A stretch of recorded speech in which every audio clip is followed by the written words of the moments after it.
I'm going to be reading a series of poems which I've been writing for the last 6 months. They're going to be exhibited at Central Library in December and January, and each poem is going to be illustrated by a really talented artist called Caroline List. She does amazing collage poems, but these are the first time I've read any of them on stage. It's a little bit of an experiment to see what they're like reading out loud. The series is such an overdone genre in poetry in that it's fantasy crime fiction. Everyone does it, and I'm totally jumping on the bandwagon. But I'm just going to read through all 5 without any pauses in between.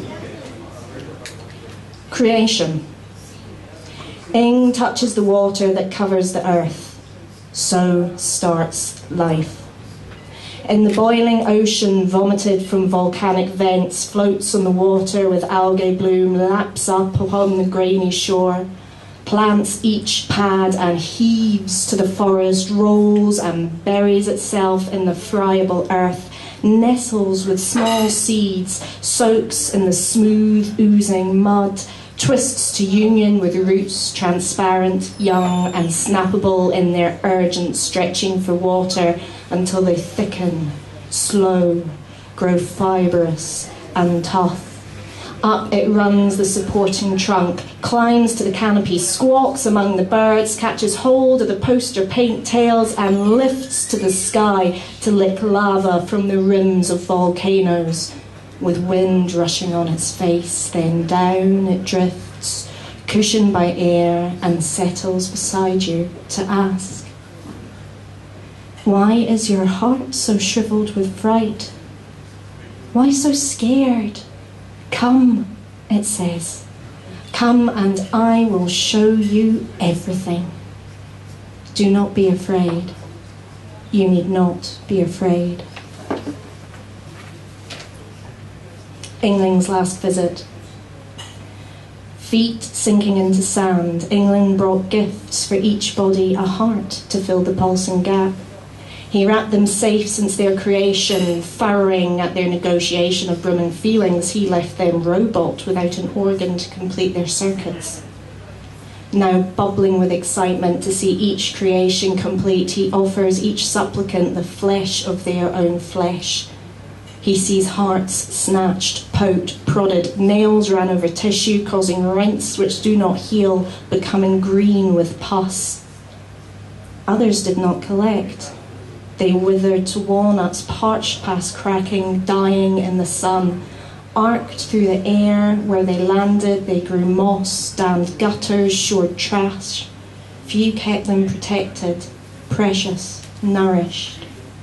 Away he backs, turns, tries to flee, feels his own heart, palpable, beating, safe. The prince's heart. As the prince brings home his heart, he drops it.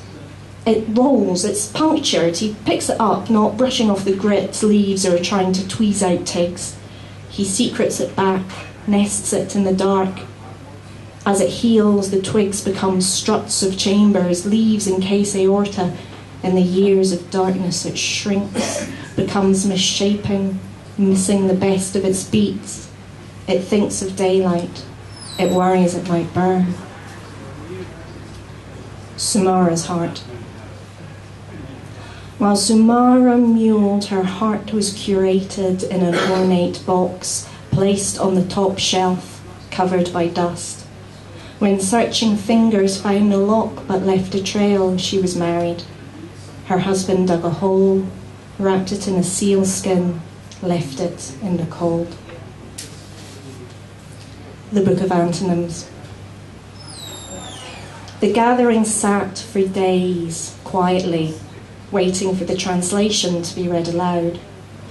When the conversion of words was complete, generations had disappeared, continuing the interminable habit of anticipation.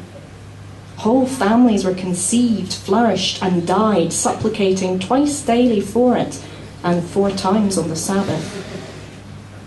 When the words from the book were finally read through lips dried by silence, they learned the opposite of love is not indifference. Surprise pearled through the crowd on hearing the opposite of work is not idleness, but family.